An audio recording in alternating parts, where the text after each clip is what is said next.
اللهم صل علی محمد وعلی آل محمد کما صلیت علی ابراہیم وعلی آل ابراہیم انک حمید مجید اللهم بارک علی محمد وعلی آل محمد کما بارکت علی ابراہیم وعلی آل ابراہیم انک حمید مجید سبحانک لا علم لنا الا ما علمتنا انک انت العلیم الحکیم سبحانک لا فهم لنا الا ما فهمتنا انک انت الجواد الکریم رب اشرح لي صدري ويسر لي امري اعوذ بالله من الشيطان الرجيم بسم الله الرحمن الرحيم والعصر ان الانسان لفي خسر الا الذين امنوا وعملوا الصالحات وتواصوا بالحق وتواصوا بالصبر صدق الله مولانا العظيم وصدق رسوله النبي الكريم ونحن على ذلك من الشاهدين والشاكرين والحمد لله رب العالمين۔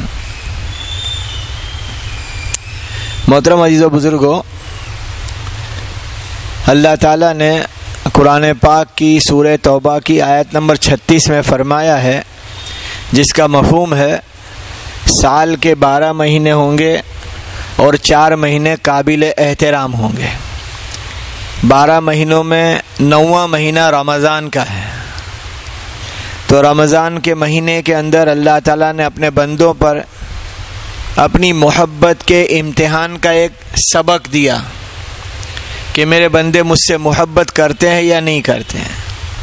وہ رمضان کا سبق کیا تھا کہ اپنے کلام پاک میں رسول کریم صلی اللہ علیہ وسلم کے ذریعے سے خبر دی کہ تم پر روزہ فرض ہے، تو روزہ اللہ کی محبت کا ایک ثبوت ہے۔ روزہ فرض ہے یعنی کھانا پینا اور بیوی سے ملاقات کرنا چھوڑ دو، اور یہ صرف اور صرف اللہ کی محبت میں، کسی کے دھاک دھمکی ڈر اور کچھ نہیں، صرف اللہ کہہ رہا ہے کہ تم صبح صادق سے غروب تک روزہ رکھو۔ سے مراد کیا کرو؟ کھانا مت کھاؤ، پانی مت پیو اور بیوی کے ملاقات مت کرو۔ یہ اللہ کی محبت میں بندوں نے کیا، تو اللہ کہہ رہے ہم تجھے تقوی دیں گے۔ تقوی سے مراد بہت سارے معنی ہیں کہ تو روزہ رکھے گا تو ہم تیرے کو تقوی دیں گے۔ اور اس کے بعد جیسے ہی رمضان کا مہینہ پورا ہوا، شوال شروع ہوا، تو اللہ نے اپنے کلام پاک میں فرمایا الحج اشہر معلومات، حج کے مہینے مشہور اور معروف ہے، یعنی یوں سمجھایا کہ تو نے رمضان میں میری محبت میں کھانا پینا چھوڑا، بیوی سے ملاقات کو چھوڑا، اور اب حج کے مہینے شروع ہوئے، گویا سب کچھ چھوڑ کر دھندا کاروبار نوکری خاندان وطن برادری سب کو چھوڑ کے میری محبت میں میرے گھر پہ آ جا۔ یعنی پہلے رمضان میں صرف کھانے پینے سے دور رکھا، بیوی سے دور رکھا، اور ابھی ایک مہینہ پورا ہوا تو حج کے مہینے شروع ہوئے، پہلی شوال سے شروع ہے۔ پہلی شوال سے 10 ذی الحجہ کو حج کے مہینے کہا جاتا ہے۔ حج ہوتا ہے چند دنوں میں جو بعد میں بات ہے۔ تو سمجھایا سمجھانے والوں نے کہ رمضان کے بعد اللہ نے اپنے بندوں سے ایک اور بڑا امتحان لیا۔ جو رمضان کا امتحان تھا وہ ایک امتحان تھا میری محبت میں کھانا پینا چھوڑیں صبح سے شام، اور اب سب کچھ چھوڑ کے میرے گھر آ۔ تو سمجھانے والے اچھی بات کہتے ہیں کہ آج سے کچھ سالوں پہلے جبکہ سواریاں گھوڑے اور کھچر اور گدھا یا بیل گاڑیاں تھیں، موٹریں اور دیگر کوئی سواریاں نہیں تھی، تو لوگ حج کا سفر کرتے، بعضوں کے لیے سال کا سفر ہوتا، 1 سال کے لیے گھر چھوڑ کے چلے جاتے، اس میں خط و کتابت ہوتی نہ ہوتی، سال کے بعد جب حج سے واپس لوٹتے تو پتہ چلتا یہاں کتنے لوگوں کا انتقال ہو گیا، سفر میں کتنے لوگ اللہ کو پیارے ہو گئے، کوئی پتہ ہی نہیں تھا۔ یعنی اللہ کی محبت میں گھر چھوڑ کے چلے۔ چند سالوں پہلے تک یہ تھا، جب پانی کے جہاز جاتے تھے تو 3 مہینے کا حج ہوتا تھا۔ گویا لوگ بڑی بڑی مسافت، لمبے لمبے سفر طے کر کے حج کرنے جاتے تھے، اور وہ لمبے لمبے سفر طے کرنا گویا کہ اللہ کو یہ دکھانا تھا ہم تجھ سے محبت کرتے ہیں، تیری محبت میں سب کچھ چھوڑ دیتے ہیں۔ اور اللہ یہی چاہتا ہے کہ مجھے تم ہر پل، ہر دن، ہر موقع پر میری محبت کا ثبوت دو کہ مجھ سے محبت کرتے ہو نہیں کرتے ہو۔ تو بندے کو یہ سبق سیکھنا چاہیے۔ جیسے رمضان کے روزے رکھے تو اللہ خوش ہو گیا، اور خوش ہو کر کے اس کو عید کا دن دیا۔ عید یعنی خوشی ہے۔ صحابی کہتے ہیں کہ جب ہمارے پاس دین نہیں تھا تو ہم مدینے میں خوشیاں مناتے تھے، شراب پینے، جوا کھیلنے اور کچھ ناچ گانے کرنے میں خوشیوں کے دن گزارتے تھے۔ ایسے ہمارے سال کے کچھ دن آتے تھے مدینہ میں کہ لوگ شراب پیتے، جوئے کھیلتے، ناچ گانے کر کے اپنا خوشی کا دن پورا کرتے ہیں۔ رسول کریم صلی اللہ علیہ وسلم نے ہمیں اللہ کی طرف سے خوشی منانے کے 2 دن دیے۔ گویا مسلمانوں کے سال کے 2 دن خوشی کے ہیں، ایک عید الفطر اور ایک بقری عید، کہ یہ 2 خوشی کے دن ہیں۔ کس بات کی خوشی؟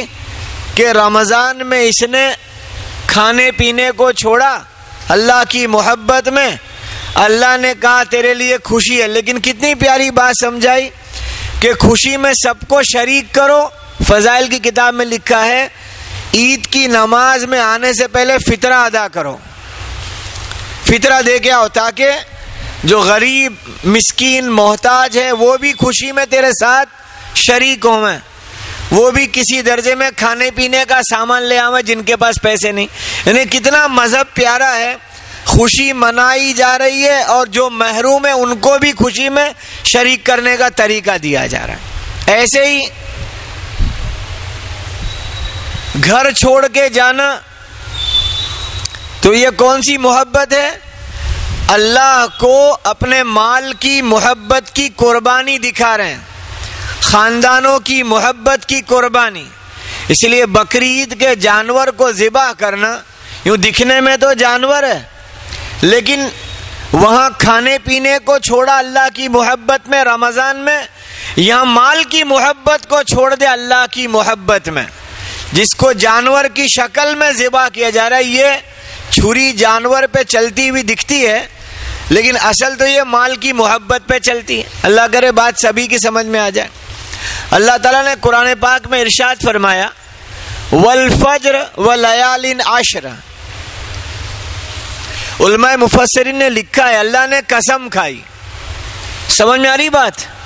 اللہ نے قسم کھائی، ایک فجر کی قسم اور 9 کے 10 راتوں کی قسم، والفجر ولیال عشر، ایک فجر کی قسم 10 راتوں کی قسم۔ اب فجر کی قسم اور راتوں کی قسم، تو علماء نے سمجھایا کہ اللہ کو کسی بات کے کہنے کے لیے قسم کھانے کی کوئی ضرورت نہیں تھی، لیکن بندوں کا ایک مزاج ہے کہ وہ قسم سے بات کو ذرا بھاری سمجھتا ہے، تو اللہ نے فجر کی قسم کھائی۔ تو فجر کی قسم کون سی فجر؟ تو مفسرین نے لکھا ہے سال کی پہلی تاریخ کی فجر، بعض نے یہ لکھا، بعضوں نے محرم کی 10ویں تاریخ کی فجر، بعضوں نے شعبان کی پہلی کی فجر، اور الگ الگ لکھا ہے۔ لیکن زیادہ جو لوگوں میں بات چلی وہ یہ ہے اللہ نے مزدلفہ کی فجر کی قسم کھائی۔ مزدلفہ ایک جگہ ہے جہاں حاجی پہنچتے ہیں عرفات سے نکل کر، تو مزدلفہ کی فجر کی قسم اس لیے کھائی کہ ہمارے ہاں جتنی بھی فجر آتی ہے، صبح ہوتی ہے، وہ پچھلی رات سے جڑی ہوئی ہوتی ہے۔ جیسے کہ کل کی جو رات گئی وہ جمعہ کی رات تھی، آج جمعہ ہے، آج جو رات آئے گی وہ سنیچر کی رات آئے گی۔ مطلب ہر دن پچھلی رات سے جڑا ہوا ہے، لیکن مزدلفہ کی فجر کسی رات سے جڑی ہوئی نہیں ہے، اس لیے کہ 9ویں کی رات عرفات سے جڑی ہوئی ہے، اس کو یوم لیلۃ العرفہ کہتے ہیں. اور اس کے بعد 9ویں کا دن پورا ہوا عرفات کے میدان میں، اور جو رات آئی، یوں تو لوگوں کی گنتی میں وہ 10ویں کی رات آئی، لیکن اس رات کو بھی عرفات سے ہی جوڑ دیا ہے کہ حاجی عرفات کے میدان میں 9 کی زوال سے عشاء اور پوری رات اگر وقوف کر لے وہ حاجی بنے. گویا عرفات میں رکنے کے لیے 2 راتیں ہیں، یوم العرفہ بھی عرفات کی رات، اور یوم النحر جس کو لیلۃ العرفہ بھی عرفات کی رات، اور لیلۃ النحر وہ بھی عرفات کی رات. تو مزدلفہ کی فجر میں کوئی رات نہیں ہے. اس فجر کی قسم، ایک فجر کی قسم جس کی رات نہیں ہے، اللہ نے اس کی قسم کھائی، اس کی وجہ لکھی ہے. اور 10 راتوں کی قسم، والفجر ولیال عشر. تو بعضوں نے لکھا محرم کے شروع کے 10 دن ہیں، لیکن اکثروں نے لکھا ہے ذی الحجہ کے 10 دن جو شروع ہو چکے ہیں. ہمارے حج کے مہینے کے 10 دن شروع ہو گئے، یہ اسلامی 12واں مہینہ ہے. اللہ نے قسم کا، ایک فجر کی قسم، 10 راتوں کی قسم. اب یہ بات سمجھنا کہ ان کی فضیلت کیا ہے. فرمایا رسول اللہ صلی اللہ علیہ وسلم نے، ابو داؤد شریف حدیث نمبر 1730 اور 31 دونوں میں لکھا ہے، معاف کرنا ابن ماجہ کی حدیث ہے، ابن ماجہ حدیث شریف کی کتاب ہے، اس میں ہے 1730 اور 31 نمبر. اس میں لکھا ہے، فرمایا رسول اللہ صلی اللہ علیہ وسلم نے کہ یہ جو مبارک دن ہے جس کی اللہ نے قسم کھائی، والفجر ولیال عشر، شروع کے 10 دن، تو اس میں کوئی ایک روزہ رکھے گا 1 سال کے روزے کی انعام ملے گا. ایک روزہ رکھے تو 1 سال کا روزہ. اور جو ان دنوں میں رات کو عبادت کر جائے شب قدر کے برابر انعام دیں گے. اب شب قدر رمضان میں آتی ہے، لیکن کوئی تاریخ طے نہیں ہے. لوگ 27ویں رات کو مناتے ہیں، 27ویں رات کو عبادت کرتے ہیں، اس کو منع نہیں لکھا، لیکن شب قدر کی تاریخ طے نہیں ہے. وہ 21 23 25 27 29 میں ہے، یا 22 24 26 28 30 میں ہے، یا رمضان کی کوئی ایک رات ہے. شب قدر کی تاریخ طے نہیں ہے. لیکن یہاں لکھا ذی الحجہ کے شروع کے 10 دن کا روزہ 1 سال کے روزے کے برابر، اور رات کی عبادت شب قدر کے برابر. تو میں اور آپ نیت کریں کہ ان دنوں میں 1 آدھ روزہ رکھ لیں تاکہ 1 سال کے روزے کا انعام مل جائے، اور 1 آدھ رات عبادت میں لگا دیں. رات سے مراد پیارے آقا نے بڑی آسانیاں بتا دی. عشاء کی نماز جماعت سے پڑھے، فجر کی نماز جماعت سے پڑھے، اور عشاء کے بعد تھوڑے اعمال کر لے، فجر کے پہلے تھوڑے اعمال کر لے، پوری رات کر لے، بڑی بات ہے. لیکن اگر تھوڑا تھوڑا بھی کر لے تو شب قدر کی عبادت اللہ تعالیٰ اس کو دے دیں گے. بھئی کرو گے؟ تو کیا لکھا؟ 1 دن کا روزہ 1 سال کے برابر، رات کی عبادت شب قدر کے برابر. اور عرفات کا روزہ جس کو عرفہ کہتے ہیں. اب عرفہ کے معنی بھی سمجھ لیں، کیونکہ عربی لفظ ہے عرفہ. عرفہ کے معنی ہوتے ہیں جاننا. عرفہ کے معنی کیا ہوتے ہیں؟ جاننا. ایسے اور بہت سارے معنی، 7-8 معنی دیے عرفہ کے. ایک معنی ہے جاننا، کہ میں جانتا ہوں. اس کو عربی میں جاننے کو انا عرفتا، کہ میں جانتا ہوں. سمجھ میں آئی بات؟ تو عرف اسی سے بنا ہے عارف، یعنی جاننے والا. سمجھ میں آ رہی بات؟ اسی سے اور بہت سارے عرفان، اسی سے اور بہت سارے الفاظ بنے ہیں. تو عرفہ کے معنی ہے جاننا. 8ویں کی رات کو ابراہیم علیہ السلام کو خواب آیا. 8ویں ذی الحجہ کی رات کو خواب آیا کہ بیٹے کو ذبح کر رہے ہیں. تو صبح اٹھ کے یوں سوچا کہ بھئی ایسے تو خیالات، خواب، کبھی کوئی بات خواب میں آ جاتی ہے، اتنا زیادہ متنبع نہ ہوئے. لیکن 9ویں کی رات کو پھر وہی خواب آیا. تو وہ سمجھ گئے یعنی جان گئے، سمجھ میں. اور وہ عرفہ کا دن تھا، 9ویں تاریخ تھی، اس لیے اس کو یوم العرفہ کہا گیا.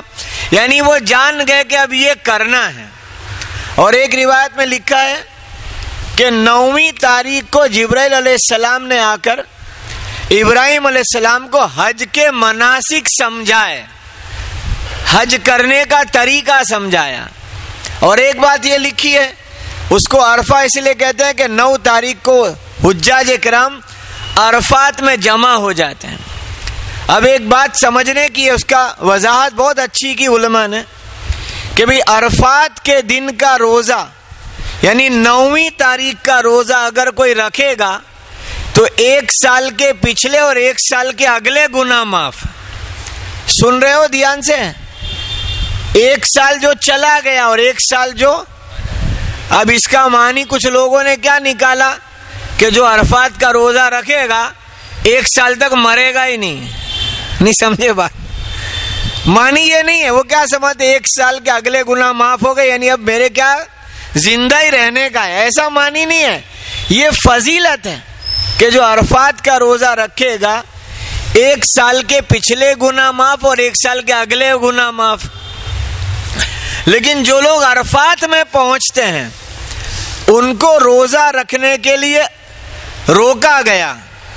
رسول اللہ صلی اللہ علیہ وسلم عرفات میں تھے اور حضرت عبداللہ ابن حضرت عباس رضی اللہ تعالیٰ عنہ کی بیوی جن کا نام ہے ام فضل سے، کیونکہ ان کا ایک بیٹا تھا فضل جو حضرت عبداللہ کے بھائی تھے.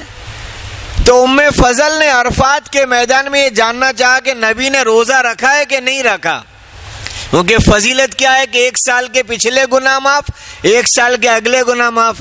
تو بڑوں سے سوال نہیں کیا تھا کہ آپ نے یہ کیا اور آپ ایسا کرتے ہیں، یہ بڑوں کے ادب کے خلاف ہے.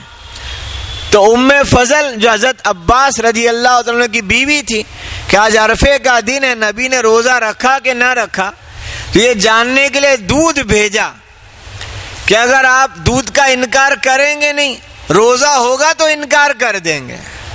تو آپ نے دودھ کا پیالہ بھیجا، رسول اللہ صلی اللہ علیہ وسلم نے نوش فرمایا، سمجھ گئے کہ نبی کا روزہ نہیں ہے. تو گویا عرفات کے روزے کی فضیلت ہے یعنی 9ویں تاریخ کی. یہ ہم لوگ یہاں ہیں تو رکھ لیں اہتمام سے، 1 سال کے پچھلے بھی معاف ہو جائیں گے اور 1 سال کے اگلے بھی. لیکن جو لوگ عرفات میں ہیں وہ بھی رکھیں گے تو انعام ملے گا، لیکن وہاں جفا کشی کا دن ہے. شام تک عرفات کے کھلے میدان میں رکنا، عصر سے مغرب تک دعا میں لگنا، اور افطار کا عین وقت آئے یعنی غروب آئے فوراً مزدلفہ کو چلنا شروع کرنا. تو بھائی ان لوگوں کے لیے بہتر ہے کہ نہ رکھیں تو اچھا ہے. تو عرفات کا روزہ 1 سال پچھلے اگلے معاف، اس کا معنی یہ نہیں سمجھنا کہ اب 1 سال اپنے مریں گے ہی نہیں. ایک اور بات ایک نے سوال کیا کہ جو فضیلت ہے تو عرفات مکے میں 1 دن پہلے ہو جاتا ہے، ہمارے ہاں 1 دن بعد ہوتا ہے. جیسے شب قدر کے بارے میں کسی نے پوچھا کہ شب قدر کی رات فرشتے اترتے ہیں اور وہ لوگوں سے مصافحہ کرتے ہیں، دعاؤں پر آمین کہتے ہیں. تو کسی نے کہا مکے میں شب قدر 1 دن پہلے ہو جاتی ہے، ہمارے 1 دن بعد، کبھی 2 دن بعد ہوتی ہے. تو کیا وہاں بھی فرشتے آتے 2 دن بعد پھر یہاں الگ آتے ہیں؟ کیونکہ دماغ میں سوال اٹھتے ہیں. اللہ علماء کا بھلا کرے. علماء اکرام نے بڑی رہبری کی کہ رسول کریم صلی اللہ علیہ وسلم نے جو فضائل سنائے ہیں وہ تاریخ کے ساتھ، دن کے ساتھ سنائے ہیں، جگہ کے ساتھ نہیں. پھر تم جہاں ہو وہاں وہ تاریخ آ جائے، وہ فضیلت آپ کے لیے ہے. بات سمجھ میں آ رہی ہے؟ ابھی جمعہ کا دن ہمارے یہاں ہے، امریکہ میں جمعہ کا دن نہیں ہے، جمعہ جمعرات کے بیچ کی رات چل رہی ہے. جب ہمارے یہاں شام کے 5 بجیں گے تو وہاں جمعہ کا دن شروع ہوگا. ارے سمجھ میں آ رہی بات؟ تو ان کے لیے فضیلت اس وقت شروع ہو جائے گی. تو یہ ایک بات رسول اللہ صلی اللہ علیہ وسلم ہم سب سمجھیں کہ جو فضیلت اپنی جگہ ہے، تاریخ کے ساتھ ہے، دن کے ساتھ ہے، لیکن تم جہاں ہو وہاں وہ فضیلت، وہ تاریخ اور وہ دن کو حاصل ہوگی۔ اللہ کرے بات سبھی کی سمجھ میں آ جائے۔ نیوزی لینڈ کے بالکل پیچھے کا علاقہ ہے، جو بہت پیچھے کا علاقہ ہے، جہاں لکھا ہوا ہی ہے، بورڈ لگا ہے اینڈ آف ارتھ، دنیا کا آخری کنارہ۔ وہاں جمعہ کا دن پورا ہی ہو گیا، وہاں رات شروع ہو گئی ہے، ابھی ہم جمعہ کی دوپہر میں ہیں۔ تو مطلب یہ نہیں کہ اب وہ ان کے لیے کیا اور ہمارے لیے کیا، جب جہاں جو وقت ہے وہاں اس کی فضیلت ہے۔ اس میں چکر میں پریشان نہ ہو جاویں کہ بھئی اب ان کے وہاں یہ ہے تو ہم کو کیا، فرشتے یہاں آ جائیں گے اور وہاں آ جائیں گے۔ ہم جہاں ہیں وہاں کی سوچ ہے، اللہ کرے بات سمجھ میں آ جائے۔ لہذا یہ بڑی بات ہے کہ ابراہیم علیہ السلام کو اللہ تعالیٰ نے 8ویں کو خواب دکھایا، 9ویں کو دکھایا اور پھر اپنے بیٹے کی قربانی کی۔ تو یہ فضیلت کے اعتبار سے یہ جو اللہ نے قسم کھائی، والفجر ولیال عشر، ایک فجر کی قسم، 10 راتوں کی قسم، اس کی سب سے اہم بات جو لکھی وہ یہ ہے کہ ان دنوں میں جو 2 کام ایسے ہوتے ہیں جو کبھی ہوتے ہی نہیں۔ فرض نماز ہم پڑھتے ہیں، نفل نماز بھی پڑھ سکتے ہیں، اور فرض نماز چلی گئی ہم سے تو بعد میں قضا بھی کر سکتے ہیں۔ بھائی سمجھ میں آ رہی بات؟ کسی نے فجر کی نماز آنکھ نہ کھلی، قضا ہو گئی تو ابھی پڑھ لے گا، وہ اٹھا جب 10 بجے 8 بجے تب پڑھ لی۔ تو فرض نماز کی قضا ہے، کر سکتے ہیں۔ کسی نے روزہ رمضان کا چھوڑ دیا کسی شرعی وجہ سے تو بعد میں روزہ رکھ سکتا ہے، اس کو انعام وہی ملے گا۔ کسی کی زکوٰۃ باقی تھی، زکوٰۃ دینا علم نہیں تھا یا کوئی اور وجہ سے چوک گئے تھے، اب پتہ چلا تو اب زکوٰۃ دے رہے ہیں، تو نماز بھی پڑھ سکتے ہیں، روزہ بھی رکھ سکتے ہیں، زکوٰۃ بھی دے سکتے ہیں۔ لیکن ان دنوں میں جو 2 عمل ہے، ایک حج اور ایک قربانی، وہ کبھی پورے سال ہو ہی نہیں سکتا۔ اتنی اہمیت ہے کہ حج 9 تاریخ ذی الحجہ کی زوال سے لے کر آنے والی صبح کے بیچ میں عرفات کے میدان میں ہی ہو سکتی ہے، باقی حج نہیں ہو سکتا۔ تم پورے سال عرفات میں بیٹھے رہو، حج نہیں ہوگا۔ حج کے لیے یہ دنوں کے اندر کی تاریخ طے ہے، والفجر ولیال عشر، اس کے بیچ میں ہی حج ہوگا۔ یہ بڑی فضیلت کی بات ہے کہ حج ایک ایسی عبادت جو ان دنوں میں ہے، وہ کبھی ہو ہی نہیں سکتا کہ بھئی چلو ابھی اپنے یہ مہینے میں نہیں ہوا، 2 مہینے بعد کر لیتے ہیں، 2 مہینے بعد نہیں۔ وہ 9ویں کی ذی الحجہ کی تاریخ اور عرفات کی جگہ وہیں ہوگا، وٹوا میں نہیں ہوگا۔ نہیں سمجھے بات؟ حج کہاں ہوگا؟ عرفات میں ہی ہوگا اور کہیں نہیں ہوگا، اور 9 تاریخ کو ہی ہوگا، اور زوال سے لے کر عشاء اور پوری رات کے بیچ میں ہی ہوگا، اس کے علاوہ کبھی بھی نہیں، کہیں بھی نہیں ہوگا۔ ایسے ہی قربانی 10 کی صبح صادق سے لے کر 12 کی غروب سے پہلے جو قربانی ہے وہ ان دنوں میں ہی قربانی ہو سکتی ہے، اس کے علاوہ پورے سال قربانی نہیں ہو سکتی۔ چلو بھئی 13 تاریخ کو کر لو، بھئی ابھی کر لو، پرسوں کر لو، کہ نا، قربانی کے دن طے ہے اور حج کا دن طے ہے۔ گویا اللہ تعالیٰ نے جو قسم کھائی ہے ان میں 2 بہت اہم بات ہے۔ جو 2 عبادت ہے حج اور قربانی، وہ ان دنوں میں ہی ہو سکتی ہے۔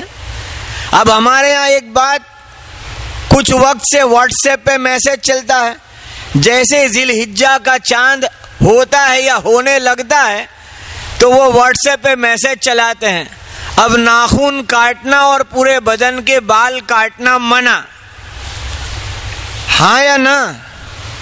حدیث پاک میں آیا، ام سلمہ رضی اللہ تعالیٰ کی روایت ہے، فرمایا رسول اللہ صلی اللہ علیہ وسلم نے، جس کا مفہوم ہے کہ جس کے ذمے قربانی ہے اس کو چاہیے کہ ذی الحجہ کا چاند ہونے سے جانور کے قربان ہونے تک بدن کے بال، کھال اور ناخن نہ کٹائے۔ 3 باتیں ایک ساتھ لکھی ہے، بال، کھال اور ناخن. اب تم کھال کی تشریح مت پوچھنا کہ کھال کٹانے کا کیا مسئلہ ہے، لکھا ہے اس کو بھی علماء اکرام نے، کیونکہ 3 باتیں ایک ساتھ فرمائی پیارے آقا نے کہ جس کے ذمے قربانی ہے وہ اپنی پہلی ذی الحجہ سے یا جانور خرید لے اس دن سے قربانی کا جانور آ جائے. مختلف باتیں الگ الگ روایت کی ہے، عام طور پر پہلی ذی الحجہ سے ہے.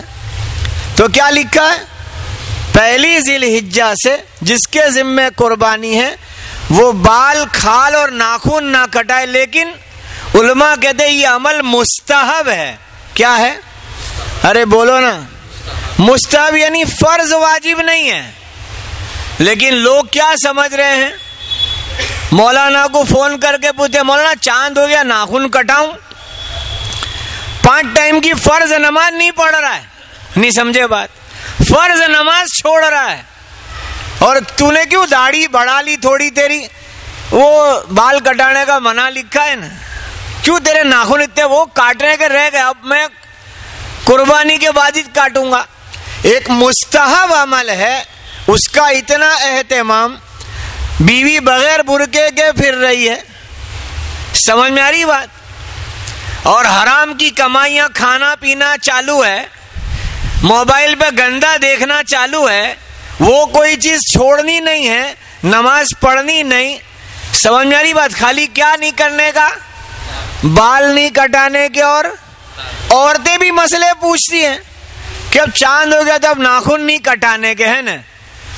بھائی نمازیں پڑھو، برقعے پہنو، حرام چھوڑو، گالیاں، جھوٹ، غیبت، چغلی، یہ سب تو بہت بڑے بڑے گناہ ہیں، اس سے بچنا نہیں ہے. بس خالی ناخن اور بال کو. یہ واٹس ایپ میسج کا اثر ہوتا ہے، کیونکہ واٹس ایپ والے پھر آ رہے ہیں اب ناخن اور بال نہیں کاٹنا. تو ایک مستحب عمل ہے، اگر کوئی ناخن کٹا دے گا تو کوئی پہاڑ نہیں ٹوٹ جائے گا، مستحب چھوٹے گا. نہیں چھوڑنا چاہیے، نہیں چھوڑنا چاہیے. کوئی مستحب کا اہتمام کرے گا تو سنتوں کی توفیق ہوگی، سنتوں کا اہتمام کرے گا. فرضوں کی توفیق ہوگی، فرضوں کا اہتمام کرے گا، اللہ کا مقرب بندہ بنے گا. لیکن زندگی میں 1000 قسم کی برائیاں داخل ہیں، اس کو نہیں چھوڑ رہے. لہذا بھائیو یہ بات اچھی طرح سمجھنا کہ اگر کوئی ایسا کرتا ہے تو مستحب. وہ بھی کس کے ذمے؟ جس کے ذمے قربانی. اب قربانی کس کے ذمے ہے یہ بات ہم سب سمجھیں. ہمارے حصے کی قربانی کے بارے میں ہر سال بولتا ہوں کہ جس کو حصے کی قربانی لکھانی ہو، کم میں زیادہ میں گوشت دے نہیں دے، جہاں لکھانی لکھاؤ، نہ لکھانی مت لکھاؤ. لیکن ان حصے کے کام کرنے والوں کے بارے میں باتیں مت بناؤ، ان کی غیبتیں نہ کرو، ان کی برائیاں نہ کرو. نہیں سمجھ میں آئی بات؟ یعنی ہم ان کی غیبتیں نہ کریں، ان کی باتیں نہ بناوے، ان کے پیٹھ پیچھے ان کے ایسے گندے الفاظ نہ استعمال کرے کہ یہ تو یوں کرتے ہیں اور وہ تو یوں کرتے ہیں.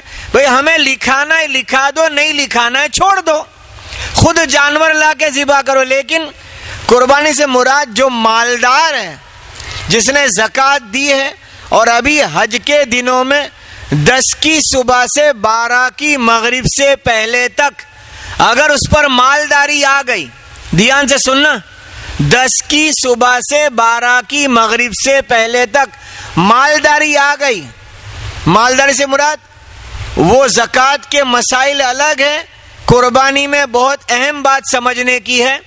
بغیر استعمال کی بے ضرورت کی چیزیں وہ سب بھی اس میں گنتی میں آ جاتی ہیں. ایسے اکثروں پر قربانی واجب ہو جاتی ہے. اب وہ کہ جانور اتنا مہنگا ہے تو ایک حصہ لکھا دو. ابھی پرسوں ہی میں نے ایک کو کہا کہ رسول کریم صلی اللہ علیہ وسلم نے قربانی کا جانور حج کے سفر میں 100 اونٹ ذبح کیے. کتنے اونٹ؟ 100. ایک اونٹ میں 7 حصے ہوتے ہیں. 63 اونٹ آپ نے اپنے ہاتھ سے ذبح کیے اور باقی 37 حضرت علی رضی اللہ عنہ کا علی تم ذبح کر دو. 100 اونٹ ذبح کیے محمد صلی اللہ علیہ وسلم نے. اور آپ کی بیویاں جو ساتھ میں تھیں ان کی طرف سے دوسرے جانور ذبح کیے گئے. تو سمجھایا علماء اکرام نے ایک حصے میں 7، ایک اونٹ میں 7 حصے ہوتے ہیں تو آپ کے ذمے قربانی تو ایک ہی تھی، کتنے حصے ہوئے؟ 700 حصے ہوئے. تو ایک حصہ آپ نے اپنی طرف سے ادا کر دیا اور 699 حصے امت کی طرف سے کر دیے. تو امت کو بھی چاہیے کہ جہاں ہم بکرا لائیں، چاہے بڑا جانور لائیں یا کہیں حصہ لکھا دیں. اب حصہ لکھانا ہے 3000 روپے والا. کتنے والا؟ اب 3000 کیا بڑی رقم ہے، تو 3000 کا اپنا لکھا دیا. ایک محمد صلی اللہ علیہ وسلم کی طرف سے بھی لکھا دیں. ہزاروں کے روپے فضولیات اور خرافات میں خرچہ ہو رہے ہیں. آپ کو خالی سمجھانے کے لیے کہہ رہا ہوں، بیڑی اور چائے اور پان اور گٹکے والے اپنا حساب لگا لیں. اپنے گھر کے چھوٹے چھوٹے بچے جو روزانہ کے پیسے لے لے کے ہم سے جا رہے ہیں، دادا سے، چاچا سے، امی سے، بھائی سے، ماموں سے، روزانہ کے اس کے 10، اس کے 20، اس کے 50 بندے ہوئے ہیں، یہ ہزاروں کے روپے ہو جاتے ہیں. تو وہ خرچہ ہو رہے ہیں. سال میں ایک ہی دفعہ قربانی کا، وہ بھی مالداروں پر آیا تو مالداری کنجوسی کے جملے بولے. بھائی یہ بکرا اتنے کا ہے، کتنے کلو گوشت نکلے گا؟ تو بیچنے کے لیے لے رہا ہے؟ نہیں سمجھے بات؟ بھائی 15 کلو گوشت نکلے گا اور یہ بولتا ہے 35,000 کا ہے، لینا ہے لے، نہیں تو مت لے. یہ کیا بات ہے؟ کتنے کلو گوشت ہو تو بیچنے والے پوچھیں گے. لیکن افسوس کی بات ہے خریدنے والے جو قربانی والے ایسے پوچھ رہے ہیں کہ یہ بھاؤ نے اتنے کلو، تو یہ بھاؤ کا دے گا 800 روپے کلو گوشت، تو بیچے گا جا کے. کیونکہ اللہ نے کیا فرمایا ہے اپنے کلام پاک میں 17ویں پارے میں، تمہاری قربانی کا جانور کا گوشت وہ ہم کو نہیں پہنچتا، ہم کو تو تمہاری نیت پہنچتی ہے. اور بعضوں نے کیا کہا؟ نیت بھی بگاڑ دی ہے، وہ بھی نہیں پہنچتی. جو ایک پہنچنے والی چیز تھی اس کو بھی بگاڑ لیا. تو بھائیو نیت کا صحیح ہونا کہ اللہ کے لیے کریں. لہذا بھائیو آپ تمام سے کہہ رہا ہوں، اپنے پاس علماء اکرام بہت سارے ہیں، ان علماء اکرام کے پاس جاؤ، بیٹھو، اپنے گھریلو سامان، حال احوال سب کچھ رکھو ان کے آگے، اور وہ کہ تجھ پر قربانی کا واجب ہونا صادق آیا ہے، انہیں کرنی پڑے گی. ایک حصہ کم جگہ کا دینا ہے وہاں دے دو، زیادہ میں دے دو، جانور لا کے ذبح کرو. لیکن قربانی کا دینا واجب ہے، ورنہ اللہ تعالی ہم سے ناراض ہوں گے کہ میں نے ہی مال دیا اور میرے نام پہ تھوڑا سا دینے میں یہ آگے پیچھے ہوتا ہے. لہذا بھائیو اہتمام سے قربانی کریں، نیت صاف رکھ کے، اور اللہ تعالی ہمیں ان دنوں کی قدردانی کی توفیق دے. اگلی بات اگلے جمعہ کو پوری ہوگی انشاءاللہ.